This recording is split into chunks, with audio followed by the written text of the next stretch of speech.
ಮನುಷ್ಯ ಆಕಾಶದಲ್ಲಿ ಹಾರುವುದು ಅಸಾಧ್ಯ ಅಂತ ಜಗತ್ತು ನಗುತ್ತಿದ್ದಾಗ ಇಬ್ಬರು ಸೈಕಲ್ ಮೆಕ್ಯಾನಿಕ್ಗಳು ಇತಿಹಾಸ ಬದಲಿಸಲು ಹೊರಟಿದ್ರು. ಹೌದು, ರೈಟ್ ಸಹೋದರರು ಯಾವುದೇ ದೊಡ್ಡ ಅನುದಾನವಿಲ್ಲದೆ ತಮ್ಮ ಸೈಕಲ್ ಶಾಪ್ನಿಂದ ಬಂದ ಪುಟ್ಟ ಆದಾಯದಲ್ಲೇ ವಿಮಾನದ ಸಂಶೋಧನೆಗೆ ಕೈ ಹಾಕಿದರು.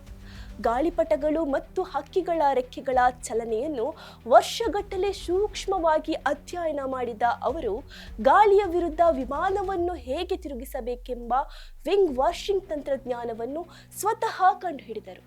ನೂರಾರು ಬಾರಿ ವಿಫಲವಾದರೂ ಮುರಿದು ಬಿದ್ದ ರೆಕ್ಕೆಗಳನ್ನು ಮತ್ತೆ ಮತ್ತೆ ಸರಿಪಡಿಸುತ್ತಾ ಪ್ರಾಣದ ಹಂಗು ತೊರೆದು ಗ್ಲೈಡರ್ಗಳನ್ನು ತಾವೇ ಓಡಿಸಿ ಪರೀಕ್ಷಿಸಿದರು.